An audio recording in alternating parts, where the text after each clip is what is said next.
We will be reviewing Pursuit Spirits today, more specifically their Pursuit United line triple mash bourbon at 108 proof. If you're watching on a video, you can see I've already cracked into this bottle, but I do want to give it some true and as well versed as I can tasting notes. I know I like it, but I do want to talk about it and talk about some of the things Pursuit is doing over in their corner of the world. And while I talk about an NDP, I will pour some of this bourbon whiskey in my Glencairn. Again, this is Triple Mash Bourbon by Pursuit United, a blend of straight bourbon whiskeys, low rye, and wheated bourbons. 108 proof, 3 mash bills in here. This premium 4-grain expression showcases the art of combining rye and wheated bourbons with an amplified profile. By elevating the proof, we've intensified the whiskey's intrinsic flavors, unlocking a remarkable depth of complexity that spans the entire whiskey flavor spectrum.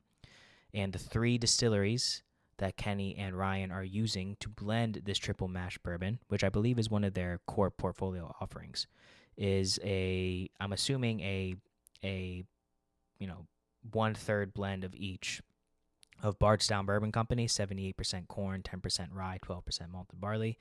Tennessee Distilling Partners, 80% corn, 10% rye, 10% malted barley. And Finger Lakes Distilling out in New York, 70% corn, 20% wheat, 10% malted barley. So very low rye in this triple mash. You do have some wheat in there as well. And I think that's a very unique thing that they do. I have been saying from the beginning how much I love Pursuit Spirits, Pursuit United, the Bourbon Pursuit podcasts. I mean, they advertise they are the number one bourbon podcast in the world, and there's really no arguing there. They are massive, and I'm a big fan.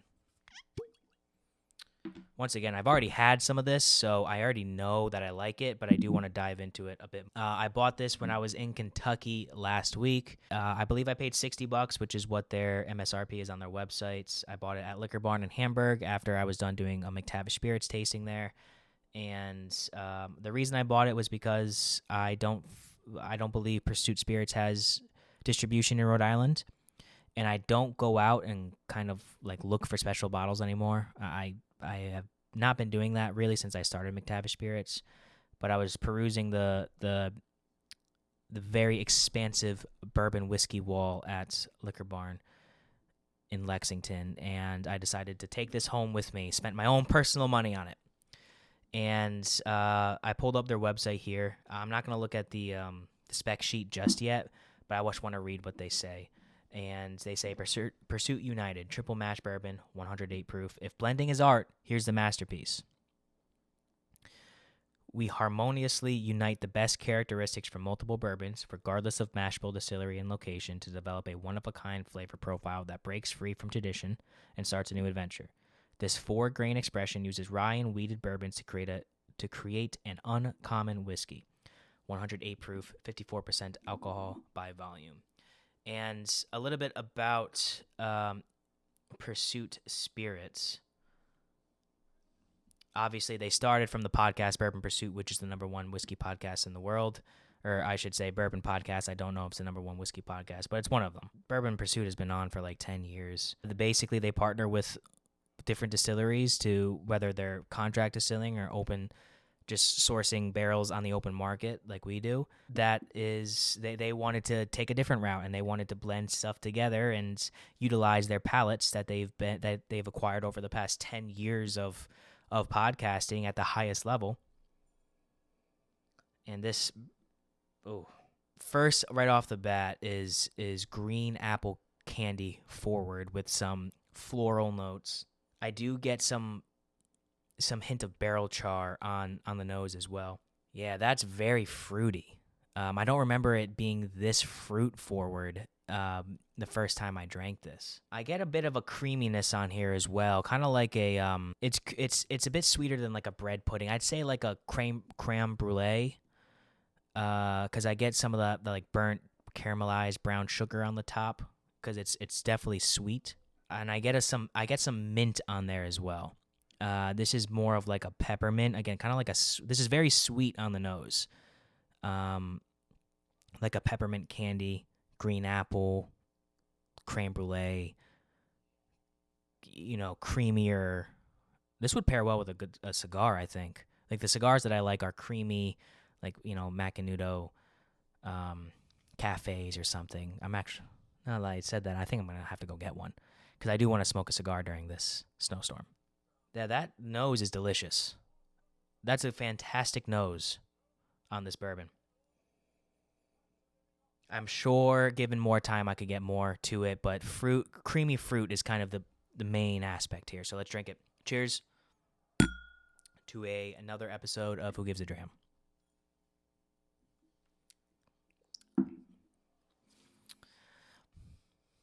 For a low rye, I get a lot of that rye on the palate itself, which is strange.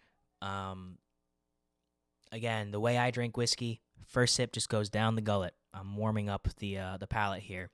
I'll wait a minute or two, take a sip of water, and then the next sip will coat my mouth more. But the first reaction here is a bit of a standard rye spice, and that is more of like a white pepper, smoother. Meaning, this is gonna sound stupid, but there are no wrong answers in whiskey. It's a less pointy rye, and I think that's the way they blended this with the weeded bourbon from New York, from Finger Lakes Distilling. Yeah. I think the way they blended this, that weeded bourbon is kind of what's coming in and rounding things off, for lack of a better term. The fruit definitely stayed closer to the top of the palate. I did get more of like a brighter fruit. I almost got like a tiny little bit of a banana cream pudding type of thing. There is a bit more barrel char influence. I do get a little bit more cinnamon on the palate here. That is really rounded out nicely. Again, with this weeded bourbon, I think the inclusion of this weeded bourbon from New York is really what's separating this from the rest of the pack, for lack of a better term. Just an easy sipper, 108 proof. This is delicious. This is really good. Yeah, I would say it's kind of like a banana cream pudding with a little bit of cinnamon and barrel char on there. Maybe that creaminess definitely lends itself over. It's almost like an almond type of creaminess, kind of like if a banana cream pudding was made with like oat milk or almond milk or something. It definitely 1,000% does not drink its proof, because this is my first. I haven't even eaten breakfast, so this is my breakfast, liquid breakfast today. It is Friday, so whatever. Yeah, this is incredible. This is way better than the first time I had it. And the first time I had it, which was my last night in Lexington last week, was like, wow, this is great. But that was also after dinner. I had a burger at dinner, and Pursuit Spirits sought out the best whiskeys regardless of location and put an emphasis on developing products that compete against the most highly acclaimed and allocated bottles on the market.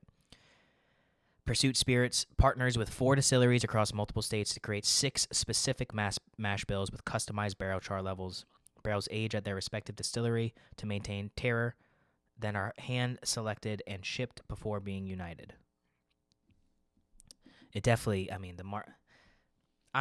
I am such a big fan of this brand, and I haven't had much of their stuff. I had their barrel-proof triple mash rye at their tasting room or at their bar, and now I'm having this, and I have it at home. And just with these two in general, the level of quality, but also transparency of what they're doing, and the level of commitment here is just it's on another level. I look at, and sometimes I feel like I gas up Pursuit Spirits a lot, but they really do deserve it.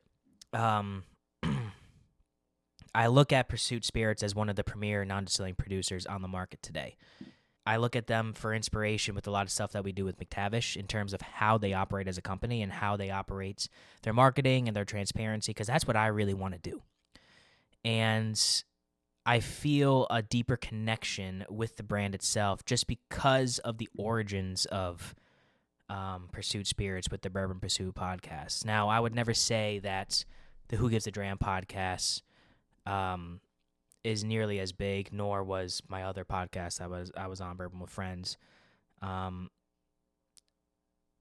Wasn't nearly as big, nor as organized or as good, to be completely honest, as the Bourbon Pursuit podcast. But if I didn't start Who Gives a Dram in 2020, I wouldn't be here.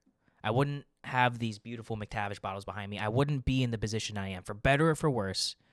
Starting that podcast from that room right over there, my old studio, which is now Kale's room, really put me on the map in terms of my whiskey credentials or my brand. And McTavish Spirits would not have existed without me starting Who Gives a Dram. And I have a lot of passion for podcasting, although I don't do it anymore as much. And to see the guys take this 10-year-long podcasting journey, get to the #1 bourbon podcast in the world, start this brand that is just doing everything the right way, it gives me a lot of inspiration. And I hope one day to have them on this podcast or go on their podcast and just talk about the shared journey over some Pursuit Spirits and some McTavish Spirits, because I really think that this is a top-notch, highest of the high-level non-distilling produced bourbon whiskey. Just for shits and gigs, let's go to what their spec sheet says. Nose is nutty hazelnut and sweet honeycomb aromas are grounded by warm mulling spices and fresh toasted oak. So that's basically what I said. Taste, a well-mingling sweetness of brown sugar and honey transitions into malted chocolate and bright citrus tea. I do get a little of the tea. I don't get the chocolate though. Honey, absolutely. I'm getting banana cream pudding, but that could be perceived as honey as well. Like, they're very similar, but I get more of the fruit aspect as opposed to just the sweetness of the honey. But honey is absolutely there. The finish is a warm and gradual progression of spicy orange marmalade. And I can see that. It's not a huge finish, but there is definitely an orange peel aspect, kind of like an old-fashioned in a way. What these guys are doing is incredible. I'm a huge fan, and I've been wanting to review them on the podcast for a while.